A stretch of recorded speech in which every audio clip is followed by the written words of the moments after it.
Eu vou falar hoje sobre, não o projeto que está terminando, depois de muitos anos aqui, abrigado pelo SEBRAP, eu quero agradecer ao SEBRAP por isso, mas sim de um novo projeto no qual eu estou trabalhando e que vai me ocupar ainda algum tempo.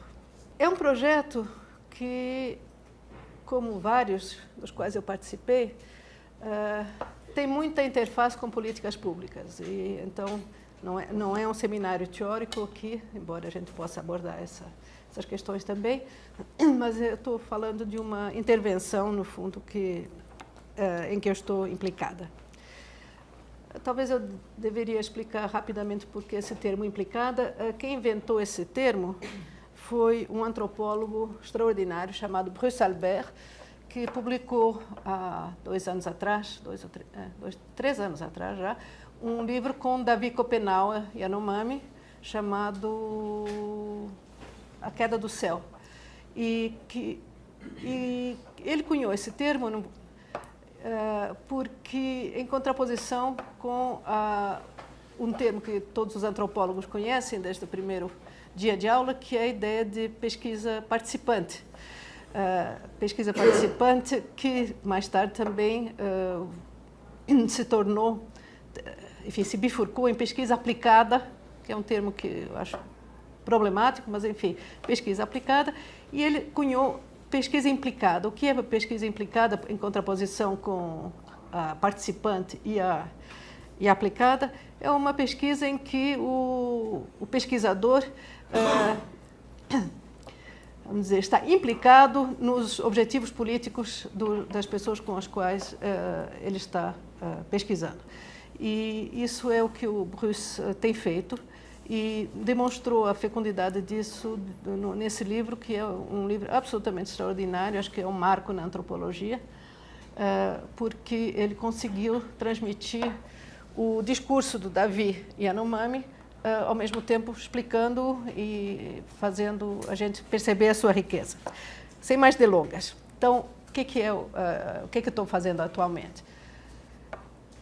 Eu, com várias outras pessoas, tentamos e preliminarmente conseguimos convencer o Ministério de Ciência, Tecnologia e Inovação eles insistem, né, de que seria importante criar um programa permanente que teria 2 vertentes. Uma, que implicaria nessas 2 vertentes populações tradicionais, mas em 2 situações diferentes. Por um lado, estimularia e propiciaria a colaboração entre ciência acadêmica e populações tradicionais, em novas bases, depois eu posso falar sobre por que novas bases, e, por outro lado, fortaleceria os sistemas de produção de conhecimentos das populações tradicionais. Isso ficou claramente menos evidente para o Ministério de Ciência e Tecnologia, mas é um componente extremamente importante. Eu vou tentar falar de projetos pilotos que evidenciam isso aí. Bom, como é que se convenceu, enfim, o Ministério? O Ministério, naquele momento, ainda era encabeçado pelo Aloysio Mercadante, e ele não só acolheu a proposta, mas foi a única proposta que foi novidade, que foi incluída no plano plurianual que está em vigência. Então, tem uma certa importância, embora nada garanta que isso vá realmente prosperar e ter continuidade, né, como tudo nesses círculos. Né. Mas o que me pediram para fazer foi um estudo para lançar as bases desse programa e, ao mesmo tempo, fazer um projeto piloto. Atualmente já são 3 projetos piloto que se encaixaram nisso aqui.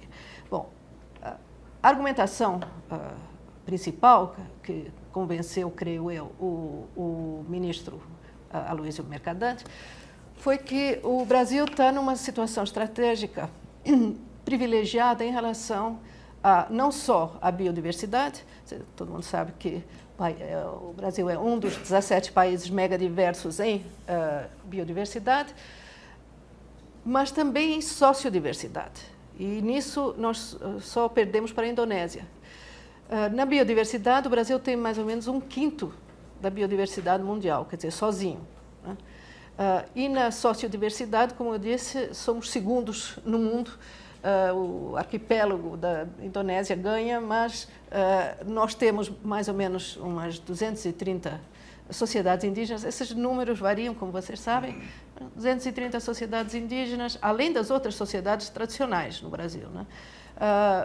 180 línguas, a maior parte das sociedades indígenas da região amazônica estão no Brasil, e temos um terceiro componente, quer dizer, somos sociodiversos, somos biodiversos, e temos uma comunidade científica muito forte. Ou seja, temos, portanto, uma situação privilegiada que não está sendo, enfim, devidamente aproveitada. Então, essa vantagem comparativa, né, não é só, e isso acho que é um ponto meio preliminar que eu sempre tento fazer passar, que é o seguinte, que os chamados conhecimentos tradicionais não são apenas um tesouro no sentido tradicional do tesouro, quer dizer, alguma coisa que já está completa, né, e que cabe só explorar, mas sim um processo de produção de novos conhecimentos. Ou seja, não é apenas uma tradição e conhecimentos que se transmitem, mas é todo modo de produzir conhecimentos através de protocolos próprios e, claro, com ontologias próprias. Tudo isso já foi muito debatido, né? Então, não é, o conhecimento tradicional não é só um repositório, né, transmitido de geração a geração, mas é um modo de produção de conhecimentos. E isso é, portanto, algo que a gente precisa não só conservar, mas dar as condições para que isso se mantenha no futuro, né? Então, não é só o aporte à ciência acadêmica, mas é também a própria dinâmica desses sistemas tradicionais que é importante conservar, né? E esse aporte, aliás, eu só queria sublinhar que ele não é só digamos, um aporte de novos produtos, né? Mas, na realidade, é também um aporte de novos conceitos, eventualmente, e de novos modelos. Isso, em farmacologia, asseguraram-me os especialistas que é o que acontece, né? Bom, há vários domínios em que esses aportes estão legalmente reconhecidos no Brasil. Mas são muito poucos os que são realmente implementados. Esses domínios são, antes de mais nada, a questão dos recursos genéticos, né? A questão do clima e a questão da agrobiodiversidade, que é, de certa forma, um subconjunto da biodiversidade em geral, mas que difere por uma série de razões e que merece uma atenção. Quando eu digo que o Brasil já reconheceu legalmente a importância desses conhecimentos tradicionais, eu me baseio na Convenção da Diversidade Biológica, que foi aberta para assinaturas no Rio de Janeiro, na Cúpula da Terra, em 1992. O Brasil ratificou em 94. Até hoje não existe regulamentação, portanto, quer dizer, só uma medida provisória que está, né, sendo renovada sempre, mas que não existe regulamentação, o que significa que está muito pouco implementada, mas ela é muito categórica ao mesmo tempo. Eu vou ler simplesmente o artigo mais famoso nesse sentido sobre conhecimentos tradicionais na Convenção da Diversidade Biológica, que é o artigo 8J, que diz o seguinte: cada parte contratante deve, na medida do possível e conforme o caso, e em conformidade com a sua legislação nacional, tudo isso, esse preâmbulo é todo para preservar a soberania de cada país, evidentemente, né? Mas deve respeitar, preservar e manter o conhecimento, inovações e práticas.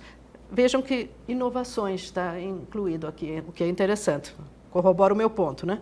Manter o conhecimento, inovações e práticas das comunidades locais e populações indígenas, com estilo de vida tradicionais, relevantes à conservação e à utilização sustentável da diversidade biológica, e incentivar sua mais ampla aplicação com a aprovação e a participação dos detentores desse conhecimento, inovações e práticas, e encorajar a repartição equitativa dos benefícios oriundos da utilização desse conhecimento, inovações e práticas. Então, é todo um programa, né?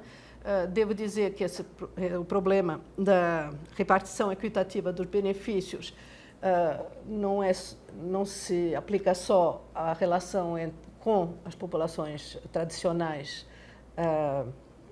em cada país, mas também entre países. Isso está sendo o objeto de uma grande controvérsia, porque se considera que não há realmente implementação da repartição de benefícios entre países. E isso levou ao protocolo de Nagoya, né, que, enfim, está tentando impulsionar essa dimensão, né, da repartição dos benefícios. Vou passar rapidamente. Bom, essa questão e esse artigo 8J que eu acabo de ler, que começou com uma coisinha dentro da Convenção da Diversidade Biológica, se ampliou de tal modo, quer dizer, se tornou uma questão de tal modo visível e relevante, que há um grupo de trabalho dentro da Convenção da Diversidade, da Secretaria da Convenção da Diversidade Biológica, que só se ocupa dessa questão do artigo 8J. E, quer dizer, há uma visibilidade crescente dessa questão, e o Brasil, repito, ainda não tirou, né, ainda não gerou os efeitos positivos que poderia ter gerado, até porque o Estado, por uma série de circunstâncias, bom, enfim, se quiserem, depois na discussão a gente volta quais foram essas circunstâncias, mas o Estado brasileiro adotou até agora uma atitude puramente defensiva, ou seja, inclusive alertando as populações tradicionais contra qualquer pesquisador, né, porque todo pesquisador, por definição, era a priori um biopirata. E isso criou realmente uma barreira muito grande, tanto que biólogos brasileiros preferem ir trabalhar no Peru, enfim, na Costa Rica, em outros lugares, porque realmente tornou-se praticamente inviável uma pesquisa com essa propaganda oficial, né, contra a biopirataria. Então, falei da biodiversidade. Uma outra área em que está reconhecida em lei, né, porque é uma convenção que foi ratificada pelo Brasil, é lei, a participação também das populações tradicionais na Convenção do Clima, quer dizer, em questões de clima. Vou passar muito rapidamente isso aí. A Convenção do Clima também foi aberta a assinaturas em 1992, na mesma reunião. Foi ratificado pelo Brasil em 94, mas, na realidade, a Convenção do Clima, de certa forma, antecede 1992, porque o famoso painel do clima, o IPCC, né, ele já existia antes de 92 e está agora desovando devagarinho o seu 5º relatório, né, que ele desova a cada 4 anos.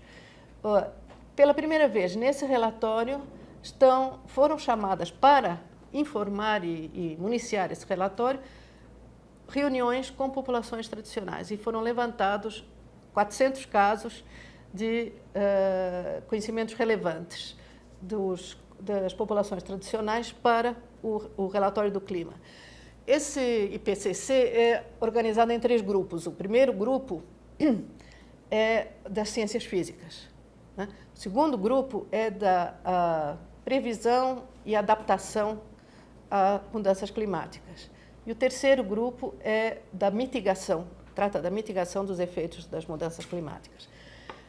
Os povos tradicionais foram chamados para contribuir para o segundo e terceiro grupo.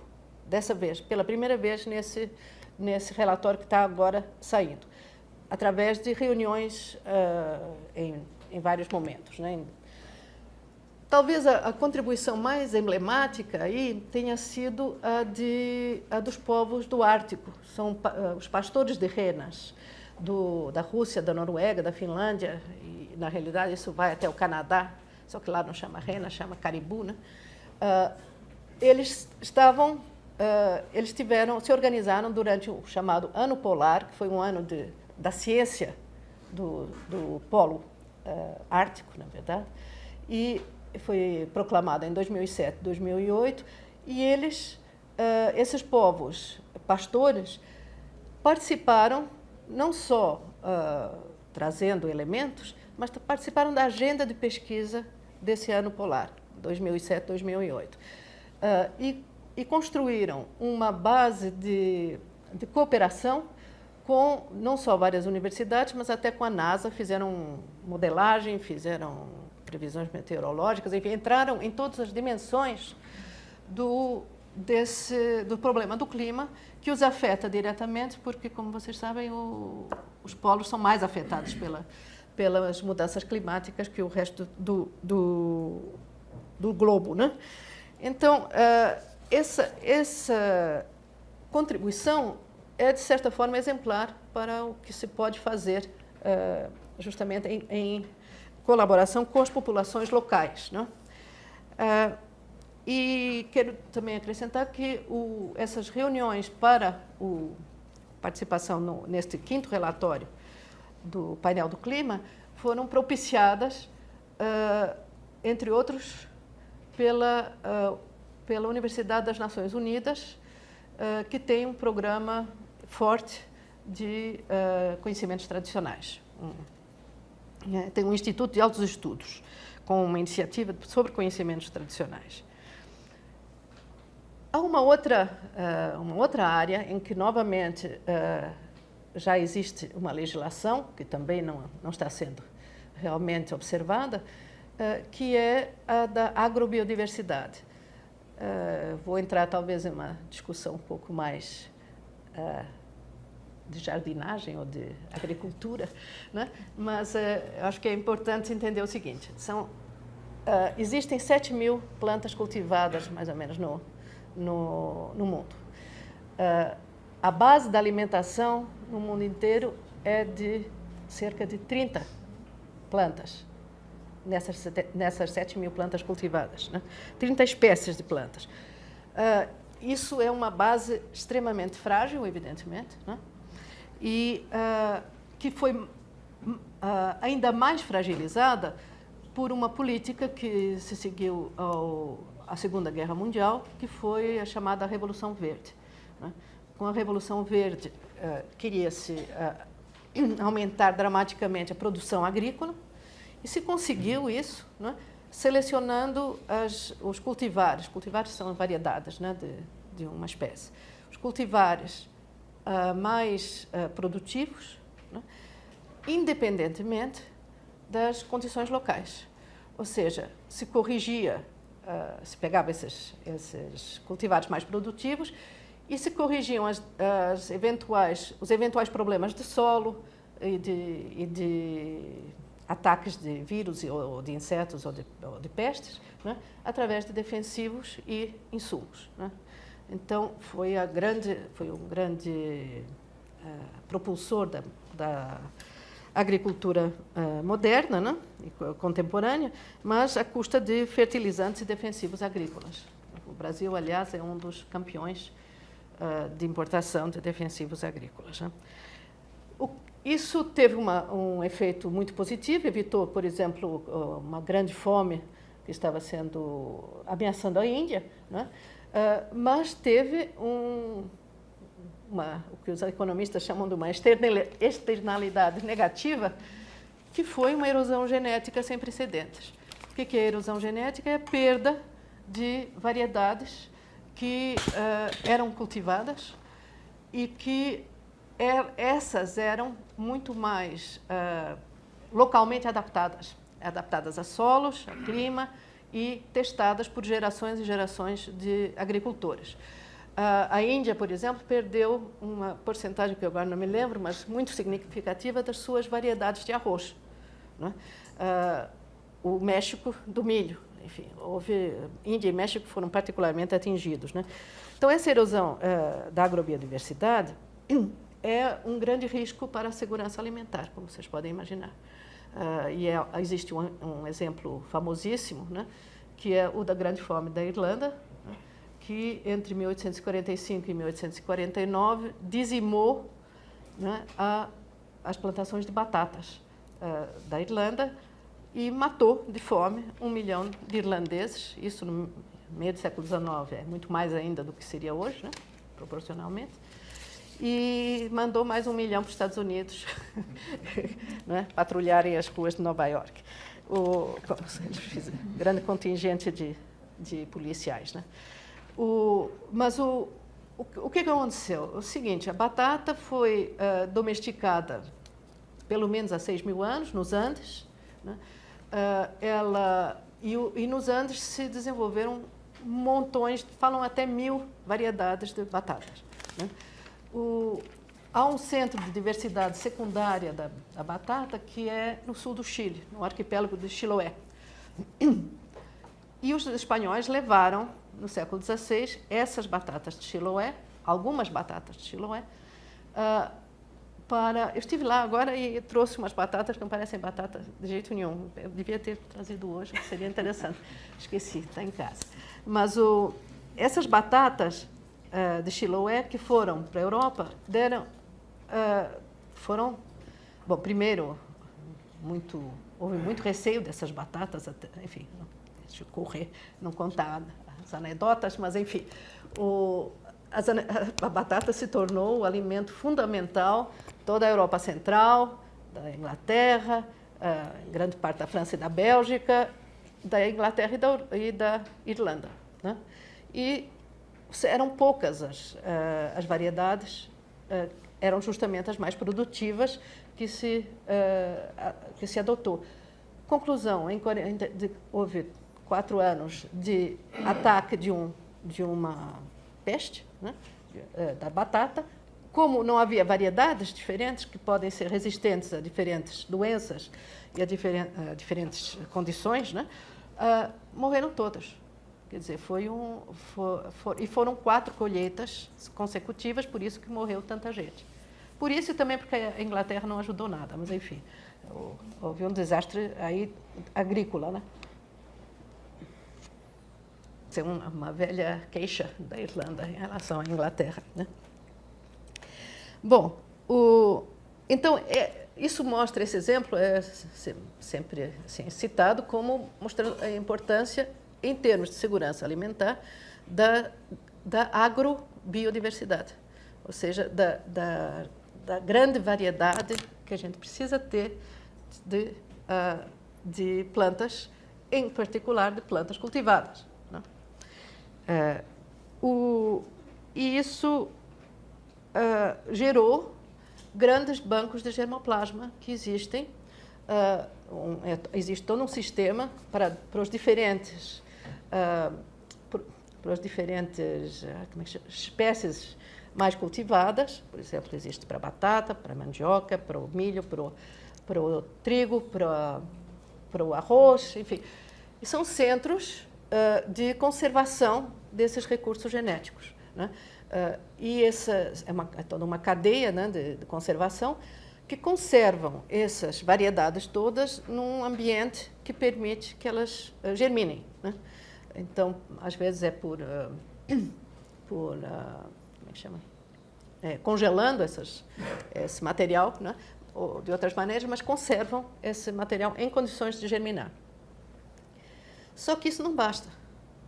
Não basta por quê? Porque as plantas coevoluem com o seu ambiente e elas se adaptam, não é? Isso é darwinismo clássico, né?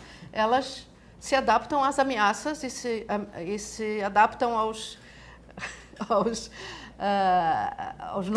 novas doenças, às mudanças climáticas, a tudo isso. E, portanto, uma coevolução só pode se dar fora da geladeira, fora dos centros desses centros de conservação.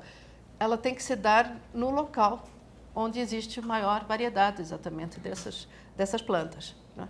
Então, há uma necessidade da chamada conservação on-farm, que é por excelência a que os agricultores praticam. Só que agricultores e, sobretudo, agricultoras, né? A maioria das sociedades são agricultoras que cuidam disso. E isso é precioso, extremamente importante. Existem também experiências on-farm feitas por especialistas, né? Não são só as populações tradicionais, mas as populações tradicionais têm um papel extremamente importante nisso aí. E tanto assim que existe um tratado, o Tratado de Recursos Fitogenéticos para a Agricultura e Alimentação, chamado de TIRFA, que a FAO, todas essas convenções de que eu estou falando são todas do âmbito das Nações Unidas, evidentemente, né? Então, a FAO é um desses órgãos das Nações Unidas, que se ocupa de agricultura, particularmente alimentação, e esse tratado também foi ratificado pelo Brasil em 2001. Aliás, ele foi assinado em 2001, ratificado em 2008. Né? Portanto, não foi assinado em 2002, desculpa. Decretado pelo presidente da República em 2008. E esse tratado, novamente, põe em realce a contribuição das populações tradicionais, não é? Precisamente na produção da agrobiodiversidade. Né? Então, é um pouco o equivalente do que eu falei sobre a biodiversidade em geral, mas, novamente, por exemplo, só não vou ler todo esse troço, mas, novamente, ele fala de promover a conservação in situ dos parentes silvestres, coisa que é muito importante, das plantas cultivadas, né, para a produção de alimentos, inclusive em áreas protegidas, apoiando, entre outros, os esforços das comunidades indígenas e locais. Né. Novamente, e reconhece explicitamente que os recursos fitogenéticos, né, para a alimentação e a agricultura são a matéria-prima indispensável tanto para o melhoramento genético dos cultivos, né, quer por meio da seleção feita pelos agricultores, do fitomelhoramento clássico ou mesmo das biotecnologias modernas. Né. E, portanto, são essenciais para a adaptação a mudanças ambientais imprevisíveis e às necessidades humanas futuras. Ou seja, há um reconhecimento explícito, amplo, da importância das populações tradicionais.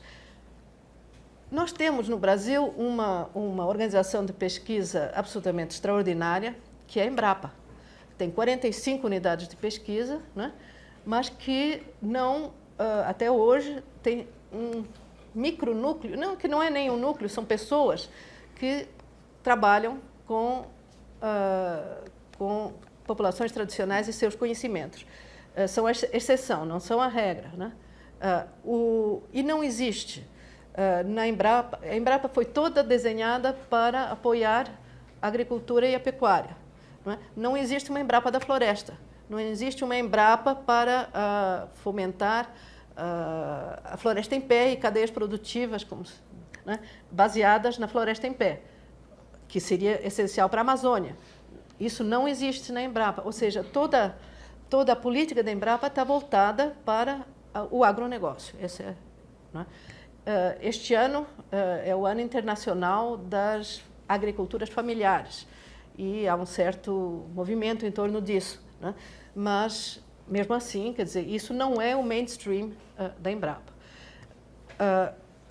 Agora, em outros lugares, então, quer dizer, evidentemente, um dos alvos, né, desse programa era tentar levantar essa agenda dentro da Embrapa, coisa que não é evidente de jeito nenhum lá dentro. Bom, mas existem alguns exemplos internacionais que são interessantes. Por exemplo, há um programa que se chama Community Biodiversity Development, que foi implementado na Ásia do Sudeste, entre os países que são os grandes produtores da diversidade de arroz. Né? No caso, pegou Butão, Laos, Filipinas, Tailândia e Vietnã. E só no Laos, 600 camponeses entraram num programa de diversificação de qualidades de arroz. E eles produziram, em 9 anos, 114 variedades novas de arroz, que é um número extraordinário que não se consegue em laboratório. Né? Bom, em suma, a ideia é essa. Está na hora, né, de órgãos brasileiros de pesquisa, né, estabelecerem parcerias de pesquisa e seleção com comunidades locais. Né? Então, a proposta geral desse projeto é exatamente essa. Tentar fomentar, através de editais periódicos, associações de comunidades tradicionais e de grupos de pesquisa, redes de pesquisadores, que trabalhem num programa comum. Né? E que não é simples, evidentemente. Bom, vou falar rapidamente dos projetos piloto que ilustram esse approach. E o primeiro é justamente a agrobiodiversidade. Né? O Rio Negro tem mais de 100 variedades de mandioca. Né? É um centro de diversificação extremamente importante. E isso não se deu por acaso. Tem uma série de razões, ao mesmo tempo, culturais, sociais e também, bom, eu vou falar disso um pouquinho mais em detalhe, talvez. Eu vou explicar como é que isso se originou. Mas o ponto interessante até agora é que, através do estudo dos mecanismos do sistema agrícola tradicional do Rio Negro, se conseguiu, pela primeira vez, que se reconhecesse um sistema agrícola, não as variedades em si, mas todo o sistema que produz essa variação extraordinária, se reconhecesse como patrimônio imaterial do Brasil.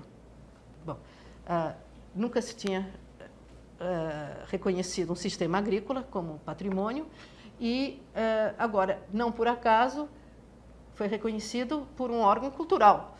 O IPHAN é parte do Ministério da Cultura. O Ministério de Ciência, Tecnologia e Inovação, do qual, aliás, a Embrapa não faz parte, diga-se de passagem. Acho que o Ministério gostaria muito de incorporar a Embrapa, mas não consegue, né?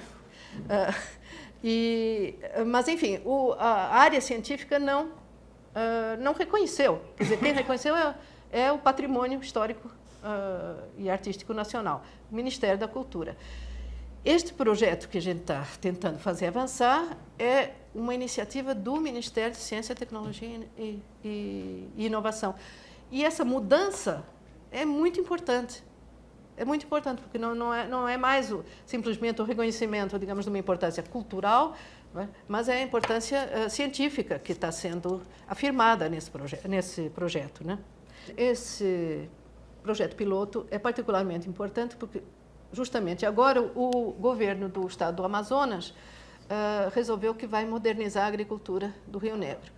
E, para isso, está mandando um pelotão de técnicos agrícolas, né, que estão na perspectiva da Revolução Verde, inteiramente. Quer dizer, então, primeira coisa é que roça não pode ser redonda, tem que ser quadrada, não sei porquê, mas isso é um primeiro.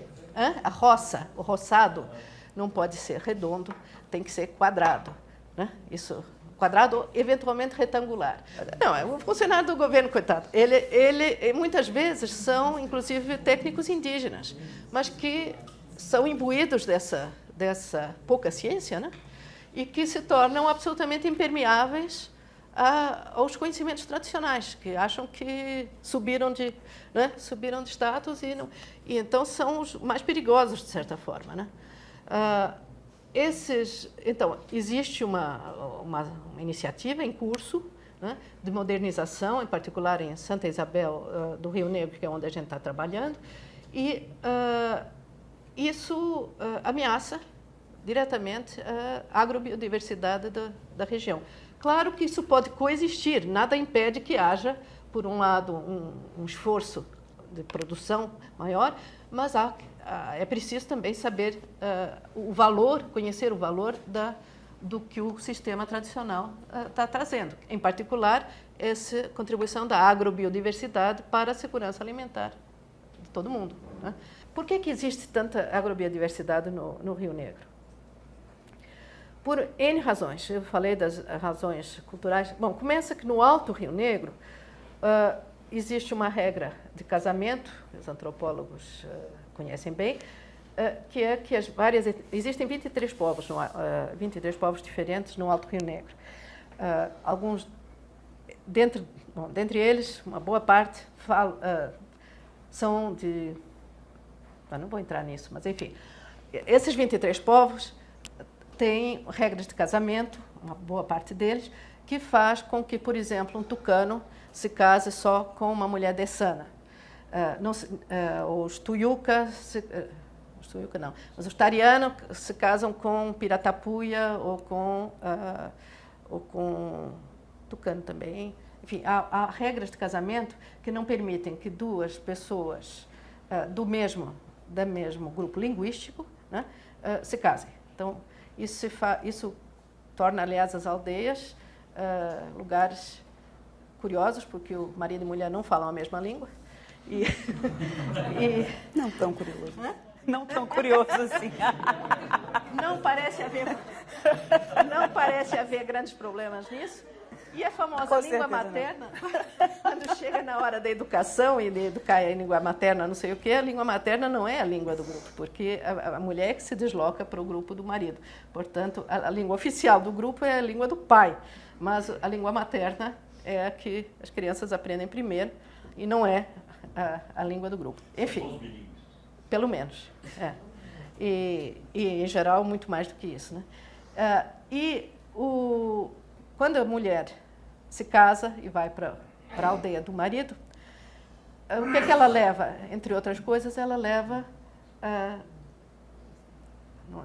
enfim, pés de mandioca, pés de maniva, né? Que a mãe dela lhe dá para ela começar a roça dela, porque enquanto mulher casada, ela vai começar a roça dela. Ela chega com as variedades que a mãe lhe deu. E a sogra também vai lhe dar variedades para ela fazer a sua própria roça. Ou seja, já existe aí um mecanismo de variedade que está embutido nas regras de casamento, né?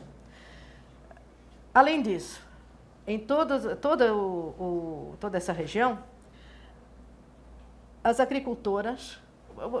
A divisão do trabalho na roça é o seguinte: os homens derrubam, não é? Queimam e, uma vez queimada a roça, entregam para as mulheres. E as mulheres são as agricultoras, né?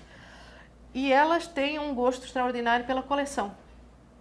E esse gosto da coleção é uma coisa que já foi verificada em muitas sociedades, que os agricultores gostam de ter coleções. Por exemplo, lá no Acre, os seringueiros que saem das colocações lá no Alto Juruá, eles vão para uma cidade onde eles têm muito menos espaço, né?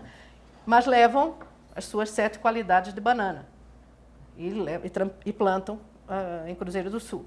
Quer dizer, esse gosto por ter uma coleção e a mais completa possível é muito atestada entre agricultores tradicionais, né? E lá no Rio Negro não é exceção. As agricultoras são muito orgulhosas das suas roças, né, dos seus roçados, e esse orgulho é diretamente dependente das coleções que elas têm ali de plantas e de variedades de plantas.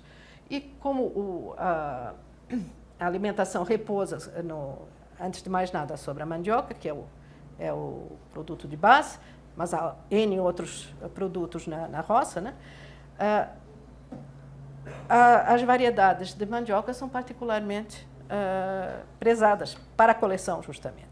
Como é que elas se diversificam? Bom, primeiro por trocas entre mulheres, justamente, em todas as festas, e há muita festa de santo, por exemplo, no Médio Rio Negro, né? E é um momento que se junta muita gente, há trocas desse material, né? E isso é também geral. No ano retrasado, a gente fez uma reunião no Parque do Xingu, em que tinha uma mulher craó, os outros eram homens, né? Tinha uma mulher craó que foi lá e saiu com uma muda de piqui que ela não conhecia e que ela levou para o Tocantins para plantar lá. Ou seja, essa curiosidade pelas variedades é praticada o tempo todo. Além disso, no Rio Negro, as mulheres fazem pesquisa. Como é essa pesquisa? É o seguinte, e aqui, me desculpem, mas vou entrar na botânica, que é o seguinte, a mandioca, ela é plantada por clones, normalmente. Você pega a estipe da mandioca, se arranca primeiro, né? É o tubérculo que é comido, né? Que é consumido. Mas a estipe é seccionada em pequenos troços, né? E é replantada, ou seja, são clones da outra mandioca, da mandioca que foi arrancada. E é replantada, portanto, por clone. Então, um sistema de clonagem como esse, como é que pode gerar variedade?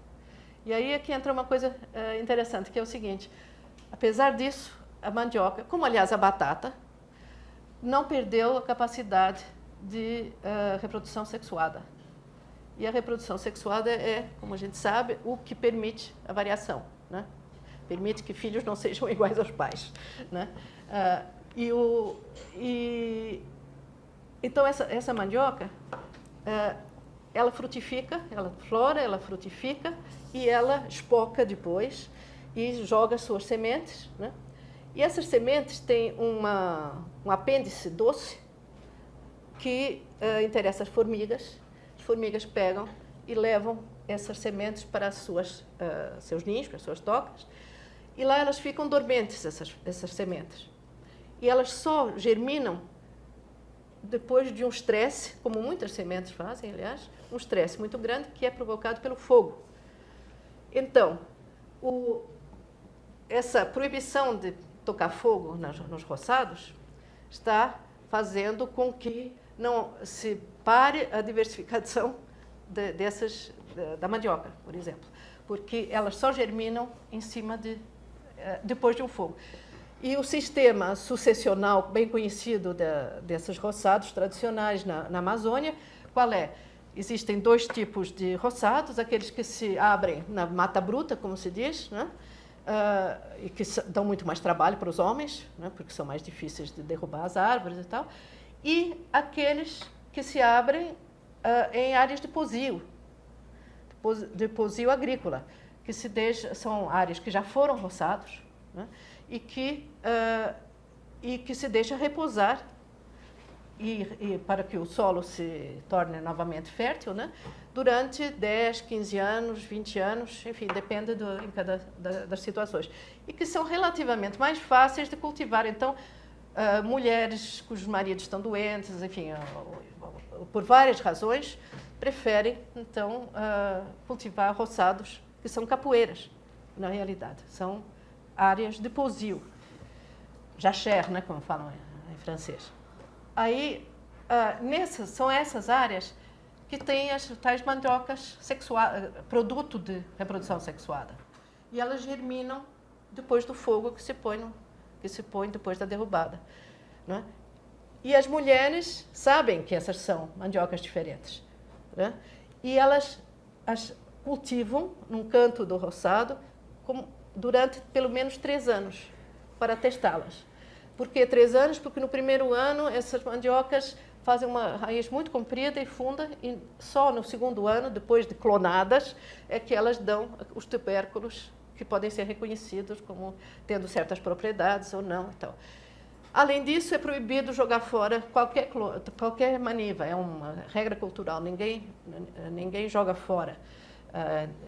Há uma série de regras culturais que eu só citei agora essas, né, que faz com que a diversidade dos roçados seja enorme, né, e que haja pesquisa científica, há pesquisa agronômica envolvida nisso aí, né, praticada pelas mulheres. Tudo isso faz com que esse sistema, como um todo, seja perpetuamente gerador de diversidade. E eu repito, não é só a mandioca, há inhames, há carajá, há plantas que estão se perdendo, há várias outras. Então, esse foi um dos projetos piloto desse projeto que eu estou desenvolvendo.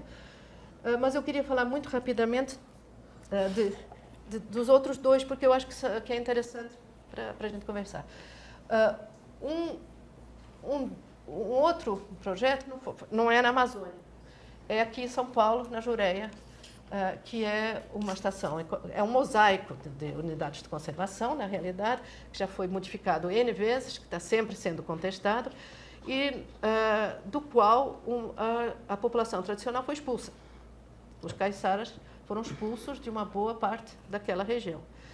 E eles estão reivindicando permanecer, né? Isso acontece que a Jureia é a menina dos olhos dos ambientalistas paulistas e é uma reserva ecológica, é um mosaico, enfim, de unidades de conservação estaduais, né? E a coisa não é simples, né? Mas o que é que eles fizeram? Os caiçaras, que estão organizados em algumas associações, procuraram algumas pessoas em algumas universidades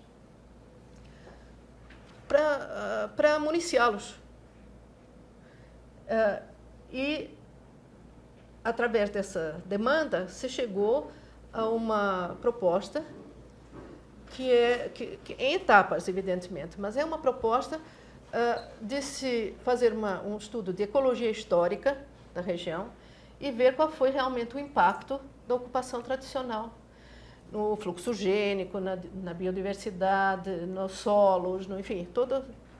Claro que isso demanda tempo. E não é esse projeto no qual eu estou, que eu estou desenvolvendo, só pode considerar assim pequenos projetos pilotos dentro, né? Então a expectativa é que a gente vai começar, já está começando, e começando como? Começando, essa região foi intensamente estudada, né? Então, a primeira coisa é que estamos fazendo uma cartografia, quer dizer, um levantamento georreferenciado, né, de tudo que já se sabe sobre o passado dessa região, né?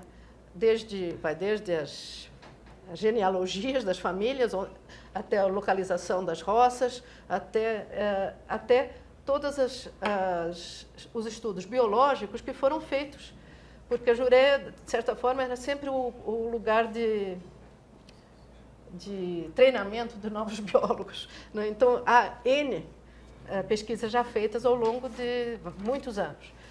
Então, os caiçaras estão sendo treinados atualmente, um grupo de caiçaras, na Universidade Federal do ABC, em Santo André, para saberem fazer esse geoprocessamento, né? E estão localizando e localizando fisicamente e localizando na cartografia tudo que já foi pesquisado, para fazer um retrospecto e depois conseguir escolher áreas que vão ser pesquisadas a fundo. Por quem? Pelos cientistas da universidade, que vão trazer, portanto, que vão estar implicados, no sentido que eu falei, implicados numa demanda que é uma demanda social local, certo? Então, eles estão extremamente interessados, é uma demanda política, né? Estão participando e estão participando também da agenda. Isso é que é uma questão extremamente importante. Estão participando diretamente do desenho das pesquisas e da agenda da pesquisa. E já aviso que vai chegar à FAPESP daqui a uns 2 anos uma demanda de um projeto temático de mais longo prazo, que vai ser, então, realmente a comprovação pela academia, né, do que os caiçaras estão afirmando, ou seja, que eles podem conviver dentro das áreas de preservação.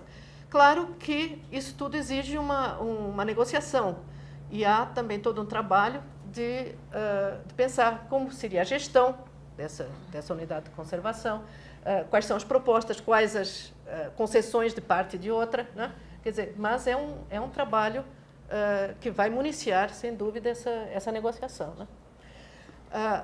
E que vai envolver pedólogos, biólogos, enfim, todos os zoólogos da área de ciências da natureza, né? E, finalmente, o terceiro projeto piloto, esse foi também iniciativa de um grupo Esse foi a iniciativa de um grupo indígena, e esse trata diretamente do fortalecimento do sistema de conhecimentos tradicionais, e não da interface com a academia. Os Yecuana são uma sociedade indígena que vive para lá de onde Judas perdeu as botas. Eles vivem para lá do Yanomami, em Roraima e na Venezuela, né? Então, longe para Chuchu. E um dos líderes desse Yecuana, que é um jovem Maurício Yecuana, e ele está propondo o seguinte: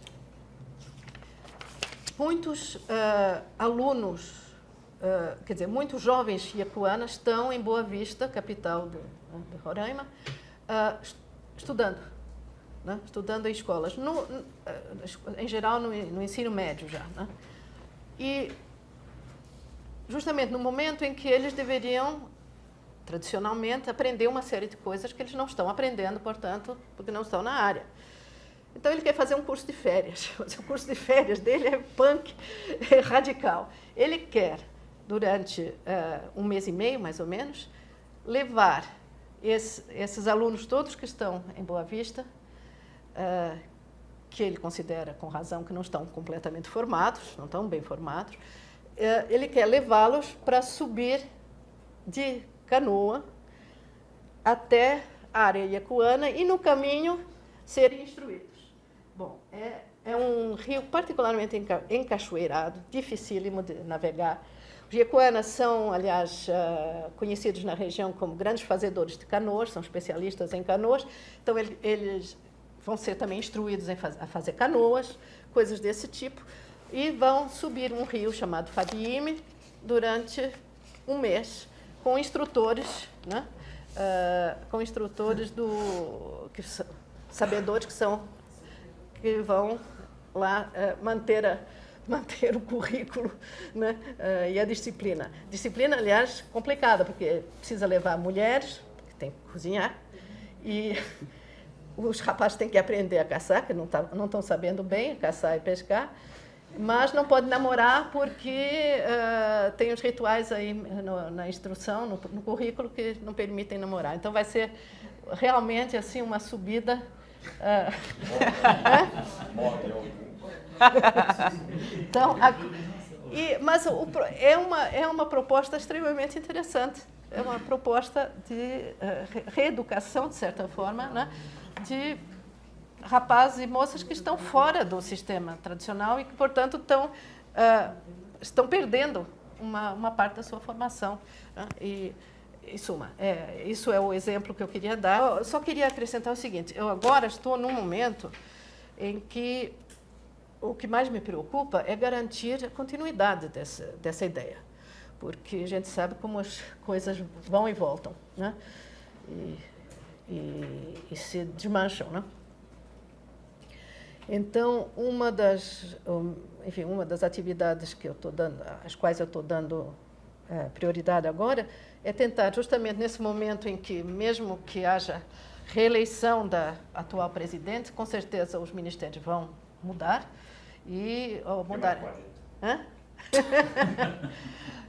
mas ao mudarem os ministérios, também mudam as prioridades, né? Quer dizer, então eu acho que nesse ponto a coisa mais importante para se garantir é que a gente permita uma continuidade desse programa, quer dizer, que comece esse programa e que continue. E, infelizmente, de todas as fundações de apoio à pesquisa, a única que tem uma continuidade é a FAPESP. E, graças a Deus, mas isso não basta. Então, acho que seria importante se começar a pensar em editais periódicos através de acordos, por exemplo, entre a FAPEAM, que é a Fundação de Amparo à Pesquisa do Amazonas, e a FAPESP, enfim, pensar em arranjos que pudessem garantir que isso vá para frente, né? E não morra na praia, né? Então, outra possibilidade seria mas que eu acho muito pior, seria acessar o Fundo Amazônia. Eu acho muito pior, até porque é um trabalho colossal, né, que enfim, que tem também prazo para terminar, trabalho colossal para conseguir e prazo para terminar. Então, acho que a prioridade seriam as fundações de apoio à pesquisa, porque nos ministérios, a não ser que se atrele um programa, como se fez em alguns casos, né, a uma fonte de recursos, não vai ter garantia de continuidade. Então é isso.